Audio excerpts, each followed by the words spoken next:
Welcome. Welcome to this week's edition of the Mazas Musings podcast. This week we are talking about the semi-impromptu trip to Montreal that we took. So myself, Meghan, and Eileen are all going to be talking about some of our impressions and some of the things that we really enjoyed about this trip.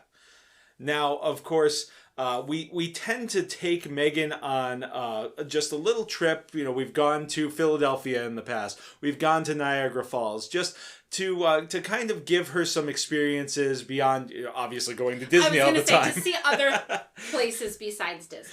So, this year, because you and Meghan went up to Maine for a weekend during the summer, and you and I went to Disney for an extended weekend during the summer. We didn't really have the opportunity to take that family trip that we've taken the past few years. Yeah, we were in Maine almost a week. Yeah, that's right. Yeah, and for a while. And so, we decided to take the opportunity this Columbus Day weekend to do an adventure. And Meghan had asked when she was going back to Canada. So we decided, let's go to Canada. Yep. And mind you, by Canada, Meghan has been to Canada one other time. And it was walking across the Rainbow Bridge into Niagara. So it's not like she travels to Canada all the time or really knows anything about Canada. She just knows that she's been to Canada before and wanted to know when she was going back. So we decided that we were going to take this trip to Montreal from where we are. It's about a 5-hour drive, give or take. If we didn't stop directly there, it's 4.5 hours. But of course, with a 6-year-old and with me, we have to stop. So we'll be talking about that and giving our impressions. Now, Meghan recorded with us earlier, and boy, did she have some things to say. She certainly got a lot out of this trip, I think, and she may be able to educate a few people out there on Montreal with some of the detail that she had on what she took away from this trip. And before that, we will also have a Mazas Mickey Minute, and where we're going to talk about a couple of things that will be impacting our trip coming up in February. So, without any further ado, let's get right into this podcast. And here we go. Donald, wake up! It's showtime! Don't forget the orchestra.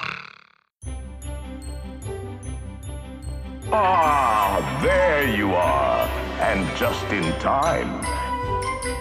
Mom says there's even more magical stuff now. For those of you standing, please hold on to the handrails throughout our journey and stay clear of the doors. Hang on to them hats and glasses, because this here's the wildest ride in the wilderness. And here we go!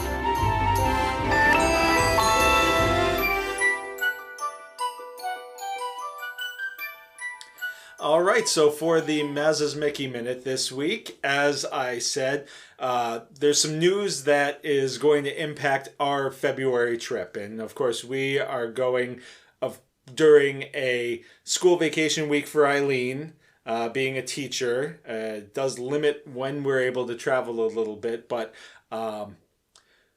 so we are going down President's Day week. And unfortunately, shortly before that, there are going to be a couple of attraction closures that are going to impact our trip. And the first one is the real bummer. And that is Big Thunder Mountain Railroad, which is going to close on January 6th and then won't reopen again until 2026. Yeah, I'm definitely bummed about that one. And I think Meghan will be too. Yeah. She's finally she likes that ride, and she knows it's a big deal for her to go on it. So. Yeah, I think that it's still one of those ones that she, likes to kind of, I don't know if she's pretending that she doesn't like it but she likes that she does it, Yeah. So. No, at this point she does say she likes it. So. Okay. The other one is the Triceratops spin is going to be closing at Animal Kingdom, which is one of the first like true signs of the repurposing of that Dino Land USA area. So not a huge deal, but it is like one less thing, especially for a younger kid to do in that area. Now, I'm not sure what's going to be happening with like the Boneyard, which I think even, you know, at this age is a place that she'll still enjoy doing some digging and things like that, or the rest of it. I know that Dinosaur is probably going to be one of the last things that shuts down.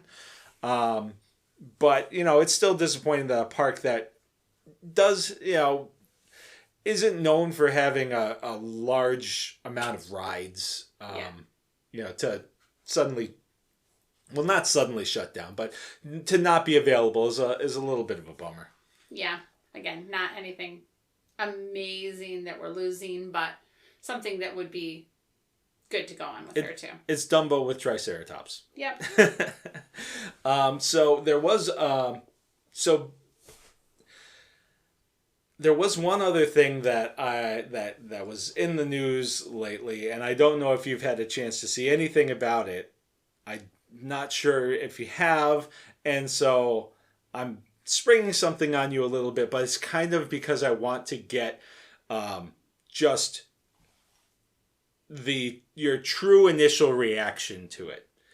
And this is that they're adding something additional to the Lightning Lane kind of tiers. Have you heard about this? I mean, I saw you post something today, but have had no time to ask or even look at the app. Okay. No idea what you're talking about. So basically, it's called Lightning Lane Premier Pass. And essentially what it is instead of having to do the whole thing with picking 3, 7 days in advance and then going through and, trying to maneuver all of that, basically it allows you to ride every Lightning Lane eligible ride without selecting a time. You can just go on it and go. Yeah, what's the cost on that? The range of cost is between $129 and $449 per person, not including tax, per day. Yeah. Well, I mean, I guess that's the one thing that I'm like, okay, I hope it's priced out of people, like that they can't afford it. Because I don't love that idea because you can't control it, you can't manage it. You have no idea, so your standby lanes could be crazy because you don't know, who would be going in. But hearing the price, I'm just hoping most people are priced out of it. That they can't afford it. I can't afford that per person, and we're just a family of 3. So I'm hoping that it's a fail. Now, I totally understand the benefit of it. I would love it. But it just... I don't know who are they. They're marketing. Basically, this is being marketed to the ultra rich, who probably can walk onto anything anyway. Oh, that's the one other thing about this, and it may just be this is a pilot, so they may just be piloting this with with this group, but it's only available to those who stay in deluxe Disney resorts or things like the Swan and Dolphin. Yeah. So.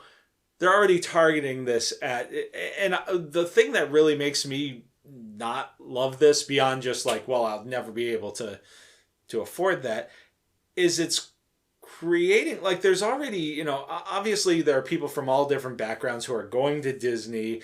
For some, this is the once in a lifetime trip that they've saved forever for, and they're staying at a value resort. It just feels like they're creating more of this disparity, they're creating this more exclusion in a place where there shouldn't be. And this is what I kind of talked about in the Mazas Mobile Musings that I did when I heard about this. But that's really what bothers me about this. Is it feels like this is a corporate move that just really kind of goes against the Walt's vision. The spirit of I don't like getting into that whole Walt's vision thing, because I'm not going to theorize what a guy who died, 60 something years ago, would think in today's world, in today's economy. So I'm not even going to get into that. It's just, I feel like Disney in the past has done okay with creating an environment that you're not really looking at what the other person has and is just like, oh, I wish I had that. Unless you're a kid who's just like, oh, that kid's got a balloon. Yeah. I mean, and obviously, there's always been a little bit more perks for staying deluxe, but nothing like crazy. Nothing crazy. But there's a difference, too, between getting a perk for spending more money staying somewhere and being like, hey, you're spending a bunch of money to be here. Spend some more money. You know what I mean? So I think the prices are crazy. I don't love that idea at all. My first thing was like, wow, that's going to be hard to manage other things and then hearing the price, I'm like, nope, we can't afford anything like that. So it's going to be stuff that benefits people who are either connected or people who have lots of money. I guess I'm not understanding what you mean by it would be difficult to control things. Well, if they have thousands of people who buy this, which I don't think they will based on the price. I see. Your standby lines could be insane because of the number of lightning you can lanes? Just you said you don't have to pick a time, so it's harder to manage that standby line. I see, because you have more people going through the lightning lane. Right, and again, you could just go in whenever you feel Yeah. like it. Whereas, right now it's controlled that you can get it's more controlled. No, now. I understand that. I guess they are letting more people into the parks too, so that is more of a consideration. I guess I don't see that as much of. Well, I guess you had time. Well, what I was going to say is there was a period of time when you didn't have to book anything and you had paper fast passes, but you were still going and grabbing it, and it was for a time. Yeah. So it is a little bit different. All right. Well, that was just I wanted to see what you thought about that at first blush, and I think we're pretty much on top of never being able to afford it anyway. And by the way, there's probably going to be 2 days at Animal Kingdom that are $129. I mean, there are probably not going to be very many times when it's $450. No, but it'll be a couple hundred, so family it's not of feasible three, that's $600 extra a day, right, in theory. Yeah. So, anyway, if you can afford it, great. Take advantage of it. Yeah. But not when I'm there, because I don't want to have to wait longer. And I feel like this feels very very Star Cruiser, in that they've got an idea, it sounds really good in their head, but the price point is just not going to work, Well, but don't other parks do stuff like that? And again, I don't know what you pay for it at other parks, but I feel like I've heard of other parks doing things like that. I'm not sure. Don't quote me on any of that, but well, you are being quoted. You're being recorded. Well, I can't provide any facts or details to back it up, and so I would fail my writing assignment if I was at school. All right. Well, that is this week's Mazza's Mickey Minute, and of course, what else only takes a minute? That's getting your free Disney vacation quote from We Do Travel Right. Now, Emily and her team can certainly walk you through everything. I just gave a brief overview of this Lightning Lane Premier Pass.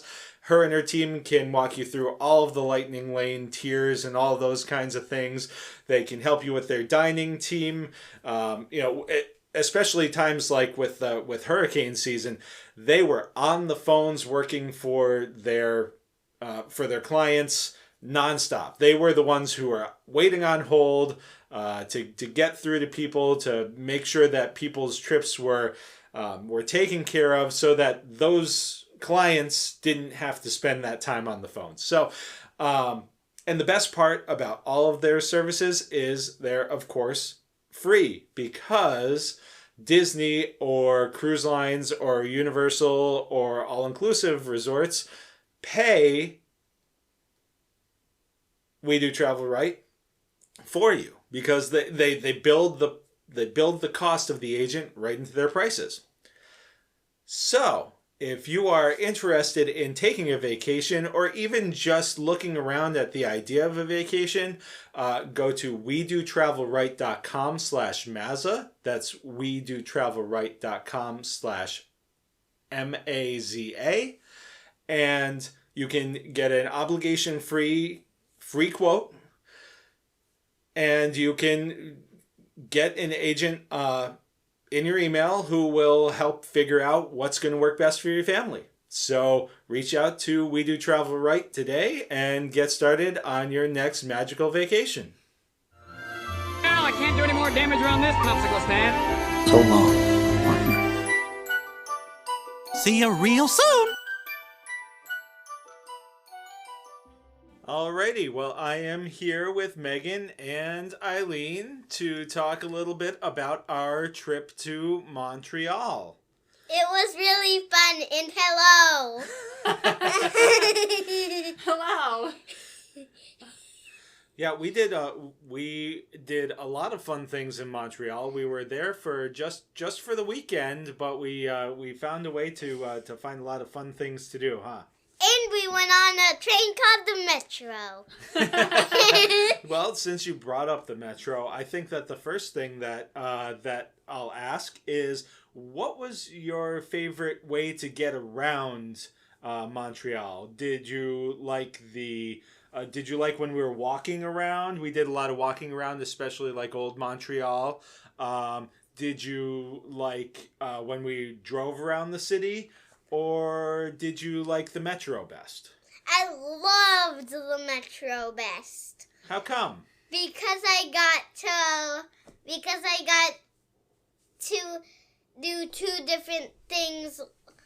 But my first thing was holding onto a bar, but my other thing was sitting in a seat. Those two things were really cool. Yeah. For some of it, she got to stand up and hold on to a bar. But of course, it wasn't going very fast, was it?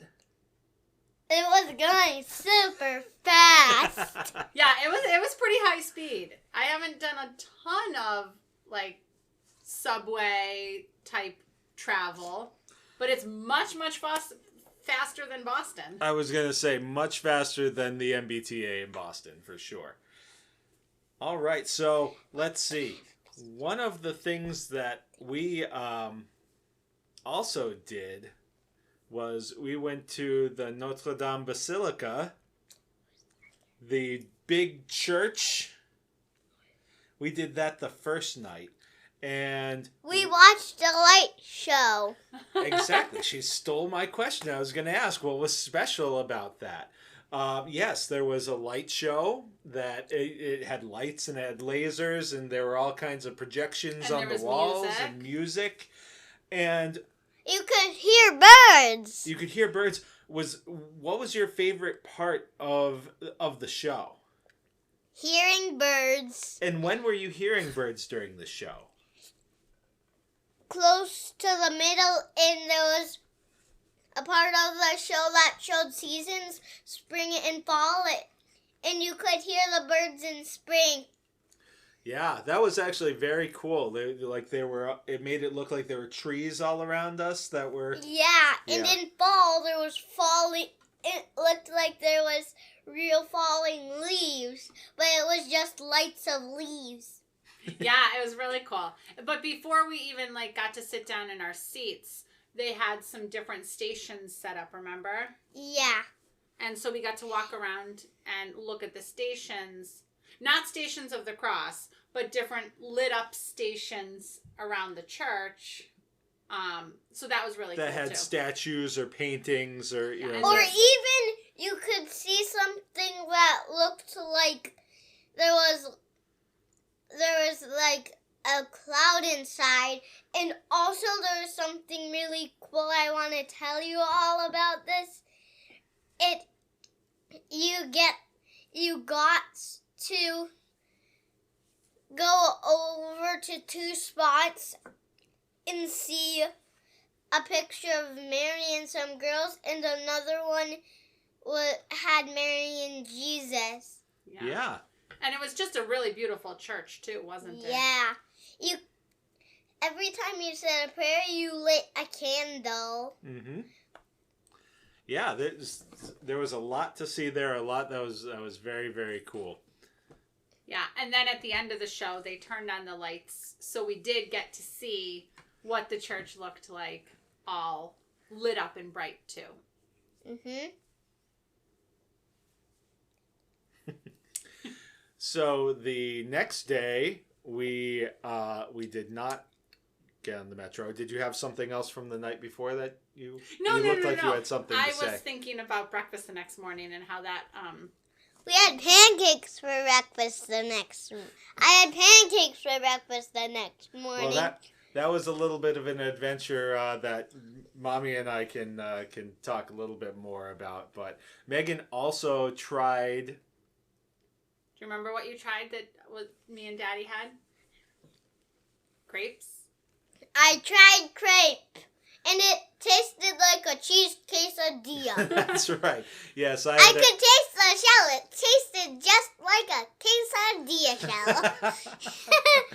shell. Yes, I had a cheese filled crepe as part of my my breakfast. And we had an adventure. We planned to go somewhere, then the road was blocked off. We could go to it another way, but that road was blocked off to get it another way. So then we tried another place. What was it called? Cora, right? Cora, yep. Then we went to another place that we weren't expecting to go to, and it was called Cora. Yep. But it had pancakes, so Meghan was a happy girl. And I got to have at least what I like. And what was one of the cool things that we saw with the things that were on the table? There was writing in English, and then writing in French. Yeah. Yeah. So we brought some of that stuff home, and Meghan brought a few into school. Yep. Now, mind you, we're talking about like the sugars yes, and we did not the jam packages and things like that. So we didn't like take things from the restaurant that we weren't supposed to take. So no, but the menus were in French and English too. That's right. So that was cool. Mine was in French and English. Like grown-up ones. No, you're right. They That's profiled right. us and they gave us the English menu.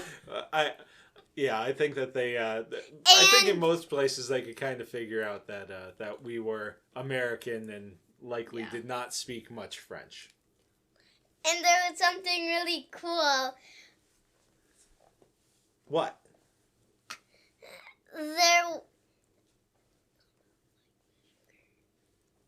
The sugar. Uh-huh. If it was raw sugar.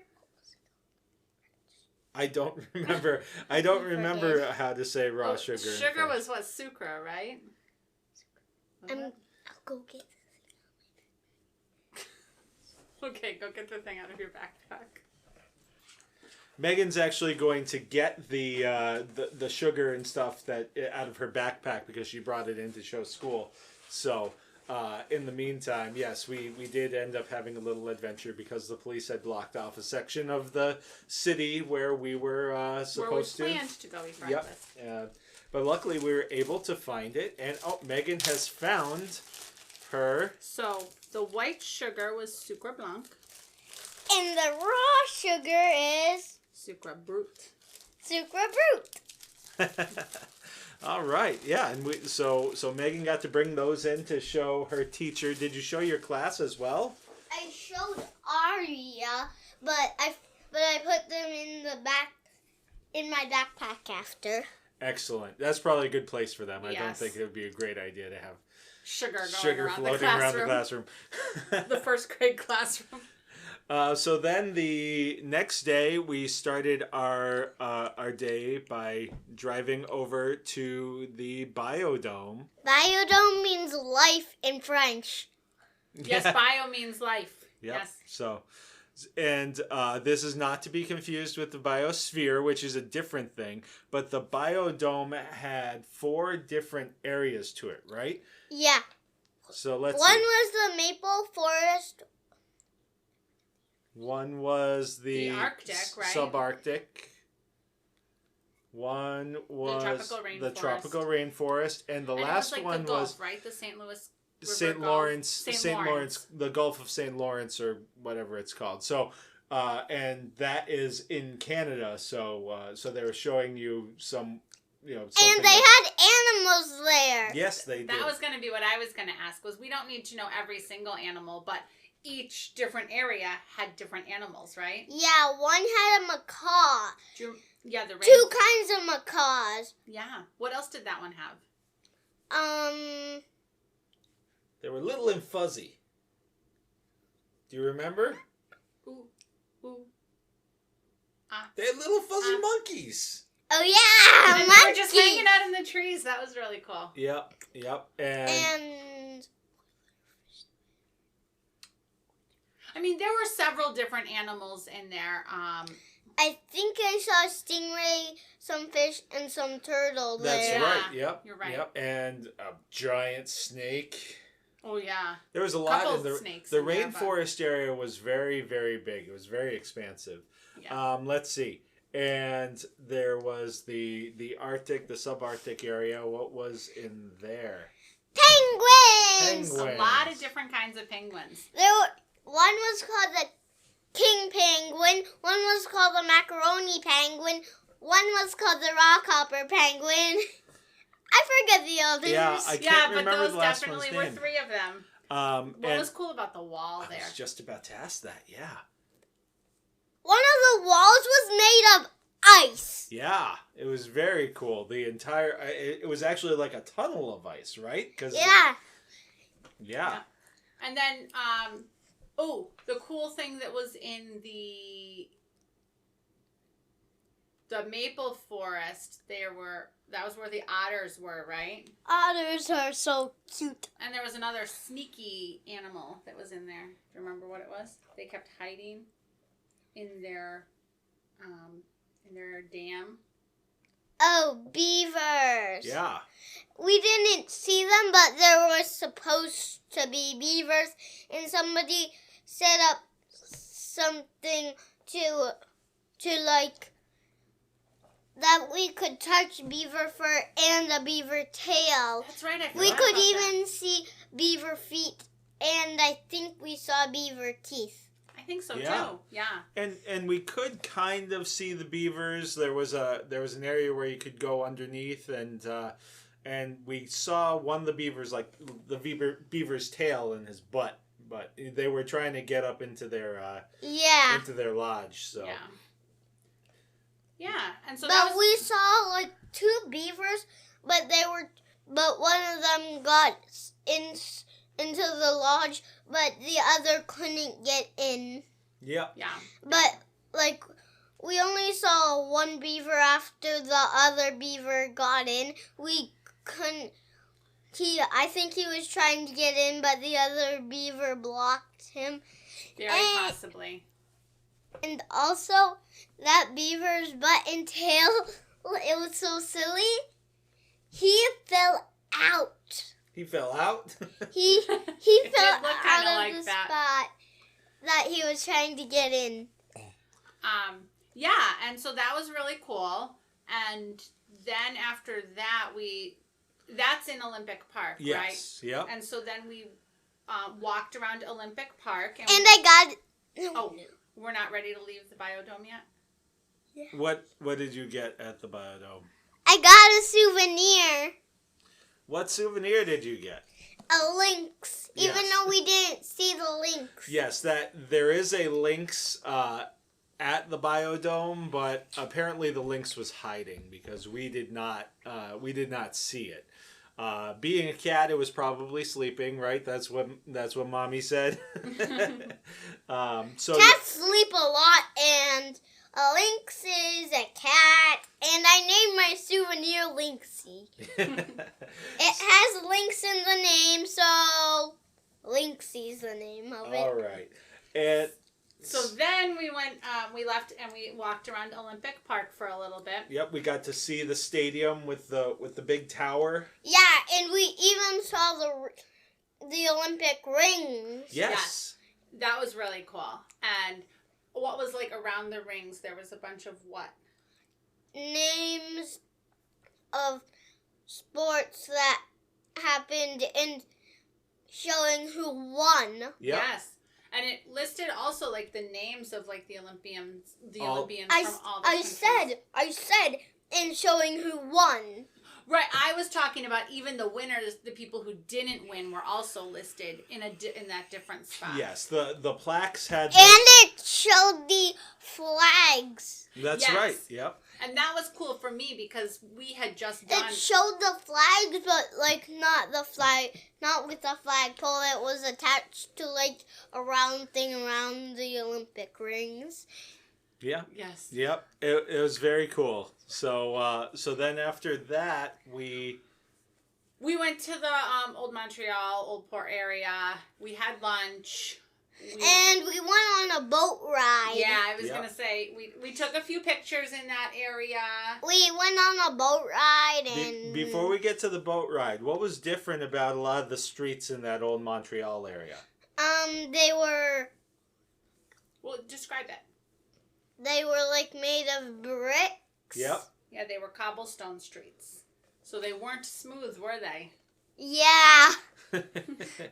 And there were a lot of like cool looking older buildings, huh? Yep. Yep. So then we went on. So tell us about the boat ride. Yes, go ahead. You can tell us all about the boat ride. Now she's on the spot, so. We went on the boat ride. And there was like a deck thing where you could sit on, and I sat on that. Yeah, we chose to sit outside. It was pretty chilly. But I had like a shirt, I had a sweater, I had a jacket, I had another sweatshirt. Yeah, she ended up with my sweatshirt. But it was worth it to sit outside. And hat and gloves. That's right. And what were some of the things that we saw on the boat? The boat took us on the St. Lawrence River. Oh yeah, we saw a cruise ship. Okay, we don't have to yell into the microphone because then people can't hear and understand. So, you saw a cruise ship? Yes. Yeah. And well, it was a huge one. Yeah, and what did we go under while we were sailing? A bridge. Yep. And let's see. We passed. And we passed an amusement park. Yeah. That's right. So we could see a ride, and somebody on the boat said that the ride that we saw was the most famous ride in Montreal, in that amusement park. Yes. And one of the things that I thought was really cool that we saw, it was tall and it was white. Do you remember? It was what people used to tell time. Oh, it was a clock. Yep. And it didn't have numbers like in America. It had Roman numerals, right? Yes. It was a big tall clock tower, right? Yeah. That the sailors used to use so that they'd know what time it was? Yeah. Yep. So yeah, there was a lot of cool stuff to see there. And something was really cool. What?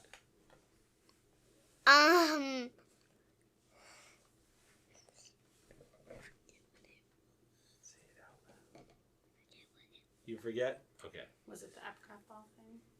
Oh yeah. When we were coming back to the car, we saw a thing that looked like the Epcot ball from Disney. Yes, that was the biosphere, which is different from the biodome. No. Like like there was a basketball thing. Yes, that is called the biosphere. So, So let's see. I think, and then after that, after the boat ride, we walked around a little bit more. We took some pictures and we kind of looked for dinner, right? And Yep. I got pasta. That's right. Yes, we found a little pasta place for dinner. And pizza place. Yeah, but we all got pasta that night. There were a lot of great looking places to eat in that old Montreal area. But, we... Might have been better for an adult trip. Yeah, I think that with Meghan, keeping in mind what she would like to enjoy, so we could all have an enjoyable dinner. We. Yeah, and then we. And their hotel was really cool. Yeah, I was gonna say. It had a pillow bed. It even had like a little office area. Yeah, I had a desk in it. And the shower was cool too. Yeah, and there was a shower there with 2 things. Like there was a thing coming from the top that like actually hung from the ceiling, but it was a square and shower in the shower when and the water went out. And it came like straight down? Yeah. But there was another thing where you could, you know what I'm talking about, Daddy. That you could hold, right? Yeah, you could hold it, and when you held it, you could like put it over you, and it went onto your head. And it was perfect Meghan size because we didn't even have to hold it for her. That's right. Yes. Yeah. And then we the last day we drove back down and we made a stop, right? After we got through customs. That's another story. We made a stop on the way home, right? This is when we were in Vermont. Story. This is a different story. We're talking about Montreal. Was there anything else that we had to add about Montreal, or no? But this podcast is about Montreal. Oh, and I'm talking about you're Vermont talking about now. Vermont. So of course, I'm sorry. I wasn't sure if you'd want to include that as part of the trip. So that way, if someone was driving from Montreal to near us, they could make the same stop. So where might be a good spot to stop on the way home be? You could stop somewhere on the way in or on the way out, and it was an ice cream place called Ben and Jerry's. It had like a courtyard thing with like signs of ice cream that didn't exist anymore. That's right. And some frozen yogurt. Yep. Yeah. At first, when I saw the chocolate chip cookie dough sign, I was like, "Wah!" But then Mommy saw frozen yogurt. Then Mommy noticed frozen yogurt, so I wasn't "Wah!" anymore. And you ended up picking chocolate chip cookie dough as the flavor you got, right? Yes. Yes. And so that was a fun little stop off before finishing our drive home. Yep. Yeah. So before we wrap up with Meghan, if you could only pick one thing to do in Montreal, if we could only do one thing, which one thing would you pick? A souvenir. Getting a souvenir doesn't count. It does. No, other than getting a souvenir. If you had to pick... So if you... Biodome. Biodome? The Biodome? Yeah, the Biodome was very cool. And, so I would say that, especially if you have kids... I mean, it would be cool for adults, too, to go check out. But if you have kids, it's a must-do. Yeah, lot of fun. Very interesting. Yeah. All right. So, do you have anything else you'd like to say? No. No, just thank you for listening. Thank you for listening and goodbye. Great job. I think that we did just enough. You know, I think that you and I on our own probably could have done a bit more, but especially with the 6-year-old, I think that we had our time was well spent. I think if we had tried to pack much more in, it would have gotten exhausting. I could have used another day up there because there's definitely things that I would have liked to see or do, or even take more time at some of the areas that we were at. But for the time we were up there, we couldn't have done any more.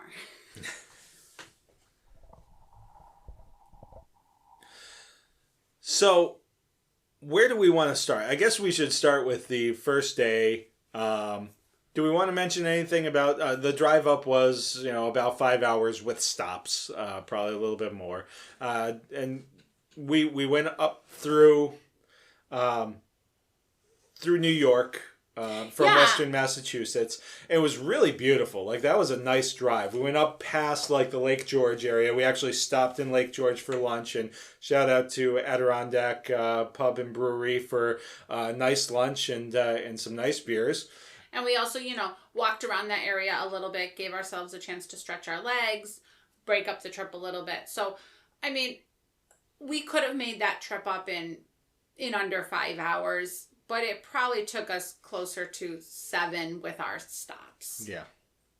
But yeah, so, and I mean, I thought that just a really beautiful drive up, beyond the stops and everything like that. Well, especially this time of year with the foliage, it was really pretty. Yeah. We got up to Montreal and... First we got into Canada, and that was super easy. Yeah. And I only have to mention that because coming back it was not as easy. But, I mean, going through customs into Canada took 30 seconds. And to be clear, coming back home, the customs piece was easy. There was a large backup trying to get back into the United States, and that could have been how we chose to go or whatever. But just plan for that. Just, be pleasantly surprised if you have a short wait, I guess. Yeah, and it seemed like as we got there, the time kept increasing. Based on, anyway, off topic, but sort of on topic. Getting into Canada, and again, it could have been our station that we went through. Super easy. And so when we got up there, I think that the main takeaway for me from day one was obviously going to the Notre Dame Basilica, which was... The outside, the facade, it seemed like they were doing some work on it. So there was some scaffolding. One of the towers had scaffolding on it. So, it was a little disappointing from the standpoint that, I would have loved to get some pictures of the full thing and, in its glory. Instead, we were trying to angle our pictures, so we didn't get the facade. Right. But inside, we took advantage of, there's a show, I believe it's called Aura. Yeah. It's a couple nights a week. And you have to buy tickets for it. Yes. But it was they offer a package, a family package. And for a family of 3, 2 adults and a kid, the average ticket price was $26 something, and that's Canadian dollars. So it's probably about $20 a person on average. It was a very affordable thing to do. And I mean, the show itself lasted close to 30 minutes, right? Yeah. And you had some time to explore beforehand. And then after they turned the lights on, so we got to see it in the lights as well. So, as you heard when Meghan was describing this for her portion of this, there was a lot of scenery that I'm going to back up a little bit. This show was all about projection and lights and lasers. And the thing that I thought was really cool about it was the way that they leveraged the unique architecture and really highlighted different aspects of the architecture at different parts of the show. And in addition to that, they did some scenes, and Meghan loved the springtime scene, and I really thought that the fall scene where the leaves were falling and everything really cool. was really cool as well. But they even had things like a thunderstorm, and you were a boat on the ocean. And yeah, I was gonna say that stuff was really cool. Honestly, it was a bit reminiscent of the projection style stuff that they'll do on the castle at Disney World. I thought the same thing when we were watching It's probably similar kind of technology.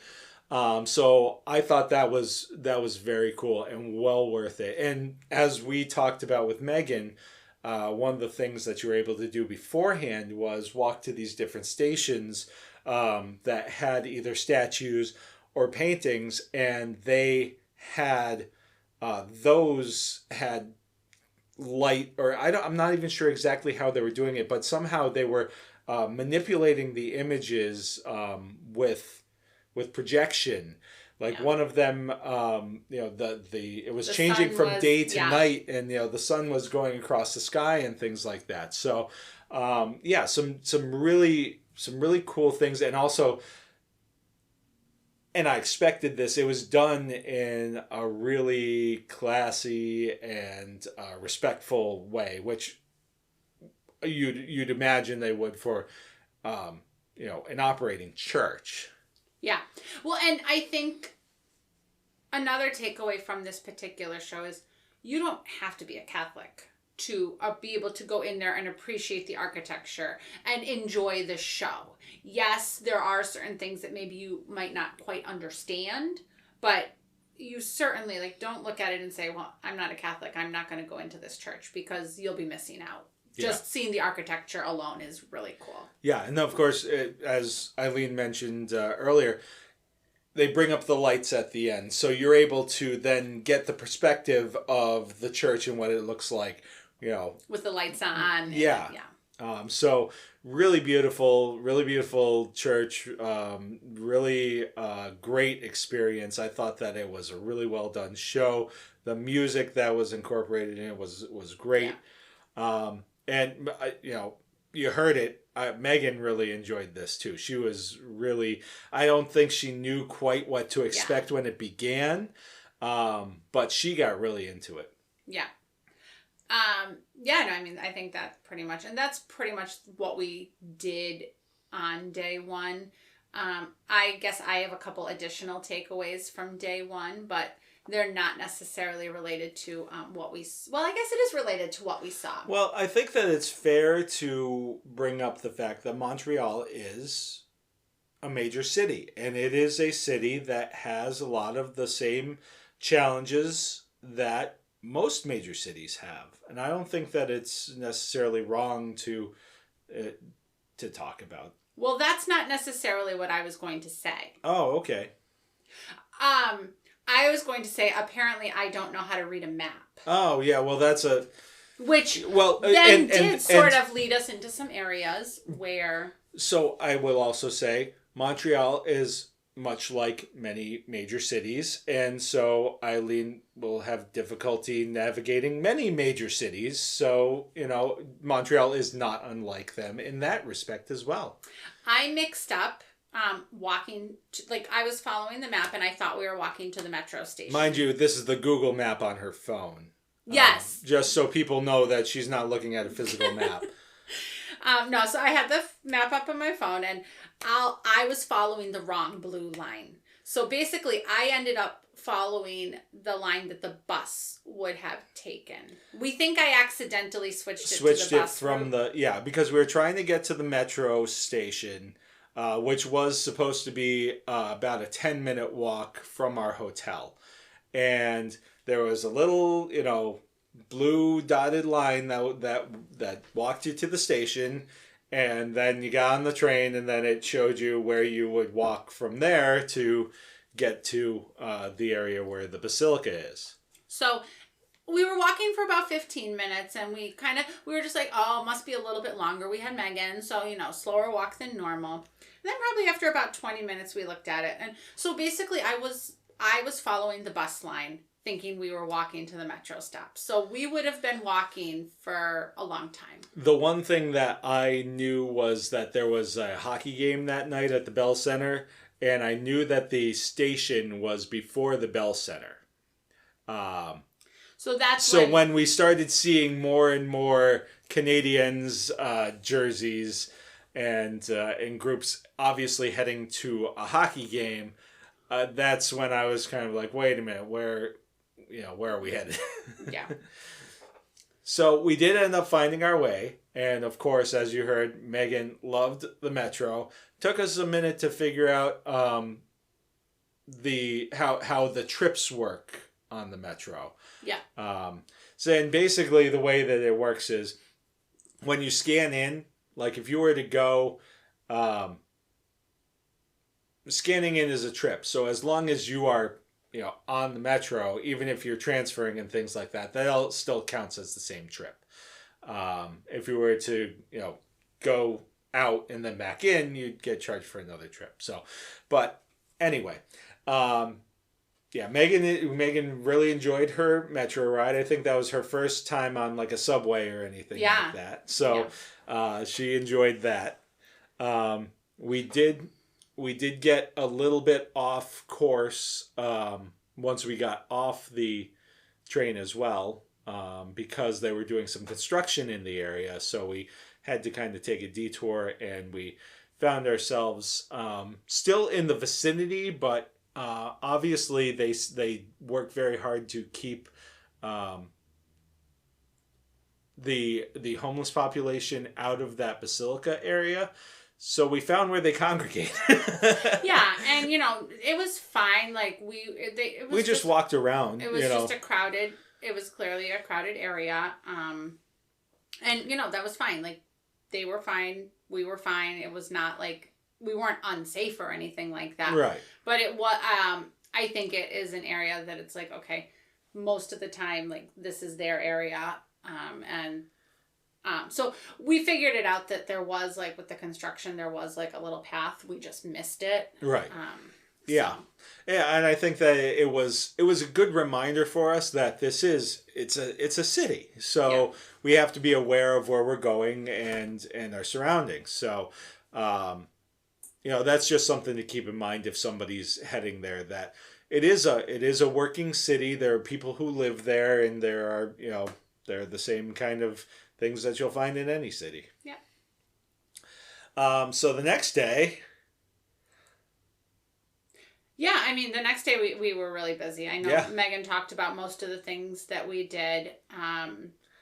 I really enjoyed the biodome. I thought that that had been recommended to us from a friend of mine.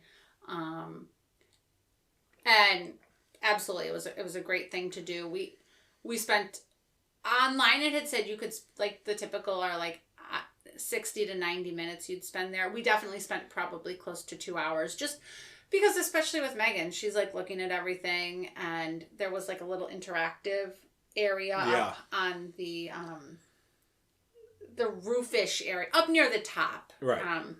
And so that was an area where we spent a decent amount of time as she was pushing a bunch of buttons and doing a bunch of things, but not always actually paying attention to what she was supposed to be doing. But when there's buttons to push and you're 6 years old, you're happy. Yeah, and I mean, Meghan's very inquisitive, so, a lot of the things that she wanted read a lot. She wanted to read about and learn about them as well. Yeah. It was really interesting seeing all of those different kind of environments under one roof. Like that was really very cool. Yeah, no, that was a really cool experience. And that was in the Olympic Park area, which I also thought was really pretty cool. And I mean, we got to see the Olympic rings, which was a cool experience. We found like what they lit the torch with. Yep. They had that there. And like for me, we just finished at school doing like this project on where students had to research different countries. So, I mean, not to bring in the school, and I was on vacation, so I'm not thinking about school. But as I was going around, I was thinking like, we saw all the different flags. I'm like, oh, so-and-so did this country. So-and-so did this country. Oh, I remember I learned about this from this person. So having that fresh in my mind from school also was like, hey, I recognize these flags without having to read the names. I felt pretty cool. And it was, it was interesting, looking at some of the names that were, we pointed out, we found Bruce Jenner, because they had plaques with all of the winners. They did have all of the participants listed by in this thing, but they had by event all of the winners listed. It was interesting to see. It was before U.S. was good at gymnastics. Well, it was just in general. It was interesting to see also like how different the world was. Like there was East and West Germany. Just like things that aren't even a concept to someone like Meghan, or even someone like in your class, we weren't even alive when these Olympics happened. Yes, so that alone was kind of. But you and I are aware of what the Berlin Wall was, But so it was just interesting from that perspective. I'm hoping that there's a brightening of that park area, That would be cool. Right now, they're doing some work on the stadium itself and kind of the surrounding area. I was hoping that we'd be able to go up in the tower, which has some great views over the river and over Montreal and everything. But that is closed while they're doing this refurbishment. So I'm really hoping that they do brighten up that area a little bit, because it was looking a little bit. Some missing letters and things like that, So that would absolutely be cool. And maybe they are. Maybe it's part of a bigger project that they're going to do. But in that area alone, too, there were other things that we couldn't necessarily stay and do. We had already booked the boat ride for the afternoon, so we knew we were leaving. But there was a planetarium there, an insectarium. There was botanical gardens. So it was an area where we could have spent, like, if Chris and I had been alone, or even if we hadn't booked the boat ride, we probably could have spent the whole day just in that area. So then we went and had lunch. You mentioned before we started recording that you really enjoyed the lunch spot. I don't. Brazzers. It basically. We found it. We basically stumbled on it in the old Montreal area. I think that they have multiple locations of that. But there were brew tanks in there. Yeah. So. So it was essentially a brew pub. Yeah. I had poutine, or we had poutine. Yes, Eileen had her heart set on having poutine in. Well, that's thanks to one of my students who, in his research on Canada, said the food you have to try is French fries. So I kind of helped him out with that a little bit. I'm like, let's look at this again and let's find out some more information. So basically, from that point on, I'm like, I have to have poutine. It's French fries and gravy. It was good. I don't understand the appeal of it. I really don't. But anyway, people love it. It's becoming more of a trendy thing in the United States too, sure. I've seen. But I like it in Canada. I don't think I'd order it in a U.S. restaurant unless I was like in the mood for something like that. But then I'm probably going to order nachos or cheese fries or something. But yeah, and so it was a nice. So if you are in the old Montreal area and you're looking for a place that you can get some. I mean, it's not gourmet food, but it was some good food. And the beer was solid. It was food that you could find something there for everyone. Exactly. And that was one of the things when we were traveling with Meghan, we've always got to be conscious of. We've got to find a place where Meghan will. And she's a good eater, but I'm not going to like. We're also not going to pay $30 for Meghan to eat. Right. Exactly. That's the bigger thing. She'd eat a steak. Yeah. But I'm not. I love her, but I'm not paying $30 for a steak for her. Yeah. So that was nice, and then we were able to explore that old Montreal area, which just has such a great feel to it. Yeah. It's obviously very touristy, and they capitalize on that. But I thought it was a perfect place to explore. I had we didn't go into a bunch of shops, but I did. I was doing some window shopping and stuff like that. So from there we did have we explored the port area too. I was going to say we did a couple of like the touristy photo ops along the way. We didn't go up in the wheel. I was feeling brave, and then we had to get on the boat, and by the time we got off the boat, I wasn't feeling brave anymore. It's quite the Ferris wheel. It's a sizable Ferris wheel. I'd say it's comparable to the one at the Big E. Oh, easily. I think it's larger than that. I mean, I don't know how big the one at the... I think it's larger than that. But it's a full size, yeah. It's you can see pretty much all of Montreal when you're up at the top. Yeah. So it's a sizable contraption. And yeah. But the river cruise that we did, we went on a bateau mouche, which is basically, they're the same kind of boats that if you've seen in pictures and stuff of Paris, the long, like, kind of flat boats with the glass ceilings and everything like that. It's that style boat. You'll see them in Paris on the Seine, and it's that kind of same idea. And we just went up and down the St. Lawrence, saw a bunch of different sites. The guide for that was giving the tour in both English and French. There were a couple times where I'm like, which language are you speaking right now? Because he did have that French accent still, even in English. Yeah. Like, he spoke it perfectly clear, but especially, like, I'm like, wait, okay, I'm listening to you now.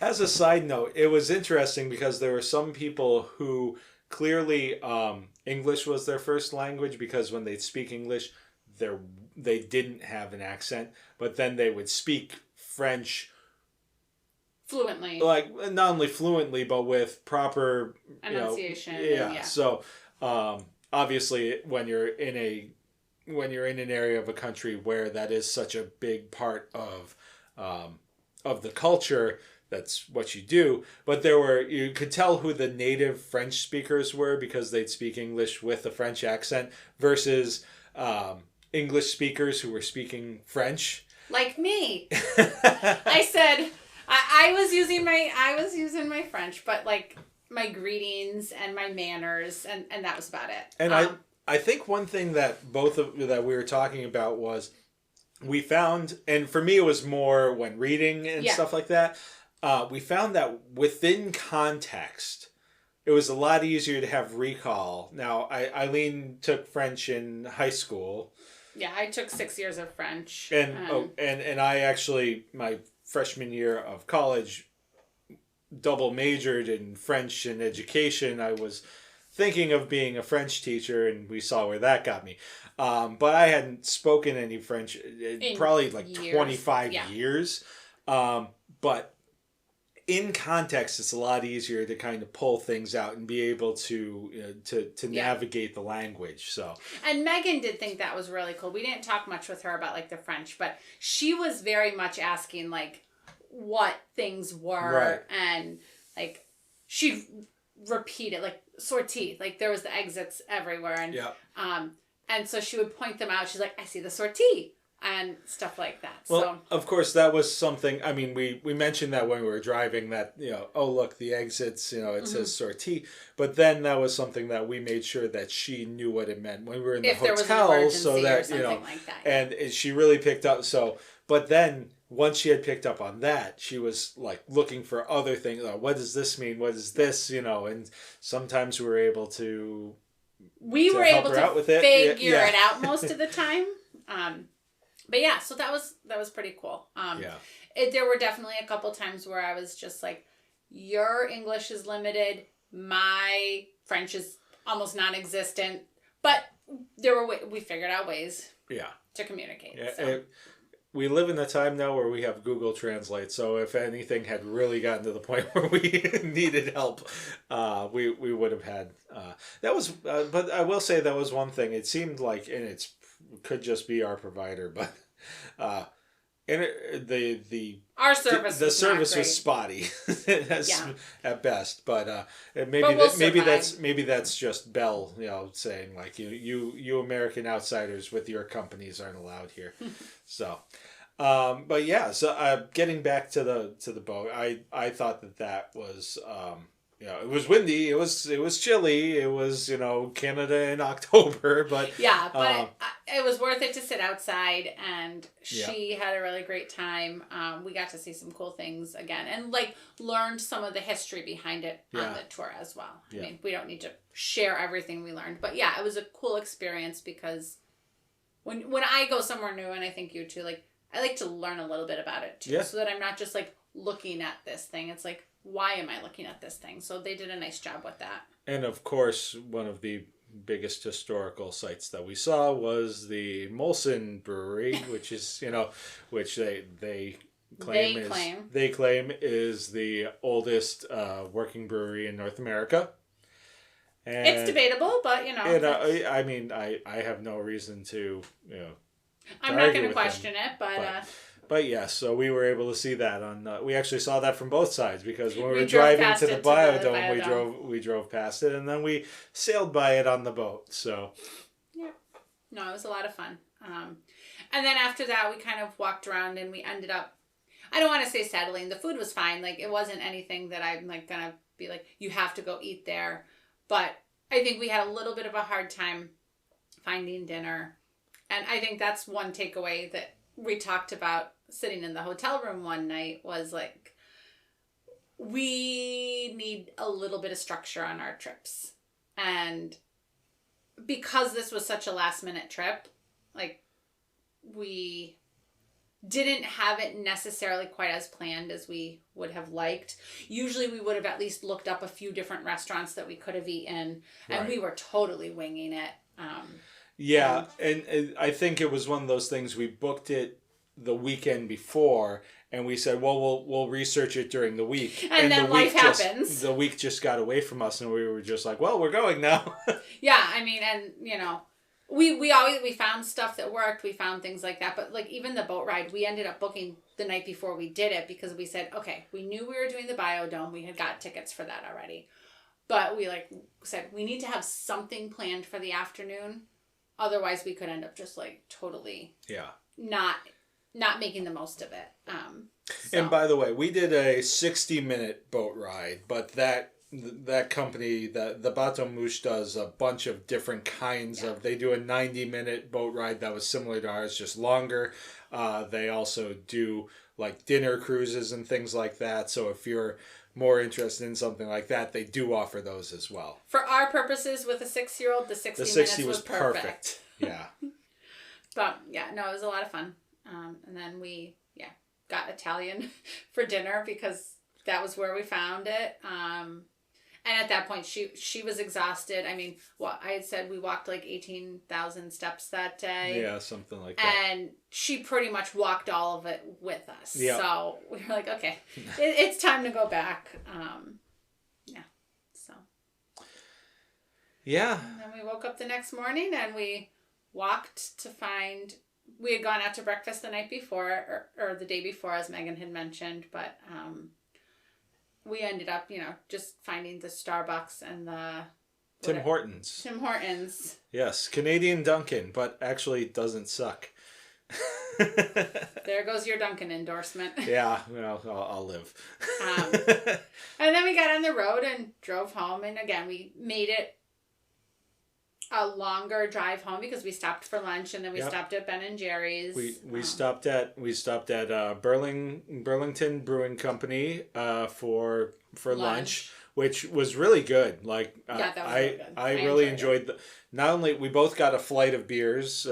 We hadn't been to Burlington 8 years. In 8 years, and that brewery has changed a lot since then, and I was really pleased to see the menu and everything.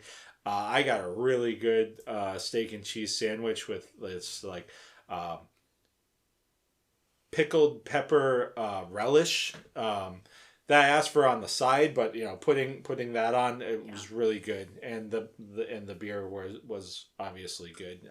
But we're talking about Montreal. Oh yes, I'm sorry, but I thought we were talking about our trip. So, but yeah, and then we got Meghan a little treat with. And by Meghan, all of us. All of us, but yes, especially Meghan. And Meghan really enjoyed that. The graveyard, the flavor graveyard. The flavor graveyard, yes. Yeah, we had to read every single thing in the rain. It was only drizzling at that point, but yes, we had to read every single thing. Well, I think that's something to note is we probably would have done a little more in Montreal that last day if it was not going to rain all day. We also had to get home at a reasonable time because we had school and work the next morning. Yeah, we probably would have just done a little something in the morning in Montreal and then more just kind of powered through to get home. But we decided to find a couple things on the way home instead. Yeah. So yeah, I would say, especially if you're in the New England area or, New York or whatever, check it out. It's really accessible. Overall, it was affordable. Yeah. It wasn't, I'm not going to say it was inexpensive, but I've been to much more expensive places before, so. Yeah. It was especially for a city of its size, I thought that it was pretty, like most of the things that we did, and that, most of the pricing was reasonable. Yeah, and really, everyone was really friendly. I thought people were very, any server, I know it's their job, but I thought, anyone that we encountered that we had to, interact with was great. Well, that's Canada, eh? I swear, even when there was a time where I was working in a company's call center, and it was around Christmas time, and when people's orders didn't come in and stuff like that, we serviced North America. So that included, getting calls from Canada.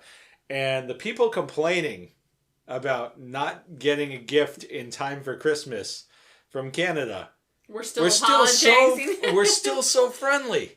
So I guess that, that's always been my impression of Canada anyway. So yeah, great time. I think that it's something that you and I sometimes as an adult, we could have a lot of fun. Yeah. There are certainly things that can be geared much more towards an adult trip. And, honestly, there, like you said, a little bit more time probably would have been great. But we were still able to fit a lot into basically a 2-night trip.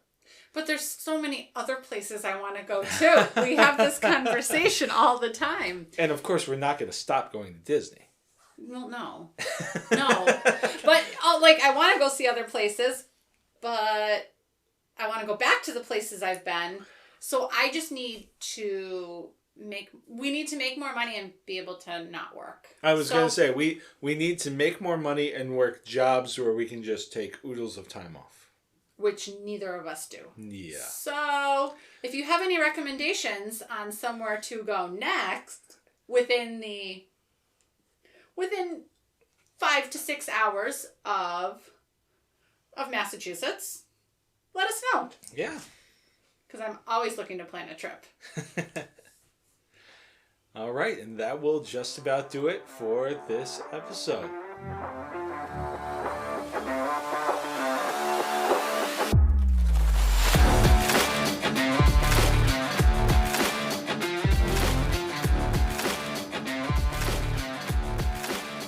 Well, thank you everybody for listening to this episode, and thank you Eileen for joining me, and of course thank you to Meghan for all of your insight on this week's podcast.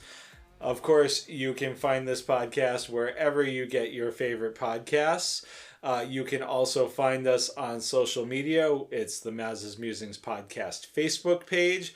We're also on Instagram, Threads, and Twitter at Mazas Musings Pod. We have somewhat unsuccessfully been toying around with TikTok at Mazas Musings Podcast. Basically, most of that is just the same reels that you're getting on Instagram because I don't know what else to do with TikTok. But yeah, or you can check out mazasmusings.wordpress.com. That's our website where you can stream episodes straight from there. You can find more information about the podcast. You can find contact information. And you can always just reach out directly to me at mazasmusings@gmail.com. Of course, the number one way to let people know about the podcast is word of mouth. But also, we love ratings and reviews, whatever podcast service you're using. That's great. That helps boost whatever they do with the algorithm. That helps get us more visible on these different podcatchers, and really helps expose more people to what we're doing here, which is just trying to have a little bit of fun. So the more people that are having fun, I guess the happier the world is, right, Eileen? Sounds like it's true. I don't know. I feel like I'm just trying to incorporate. I'm trying to include you here. But... Oh, I thought I was done, so I've been sitting quietly. Anyway, thank you everybody for listening. Feel free to reach out anytime. You can also leave a comment for us either on Good Pods or on Spotify, directly on those apps. They make it super easy to interact with us and share. I just hope that everybody, as always, has a great weekend and a great week.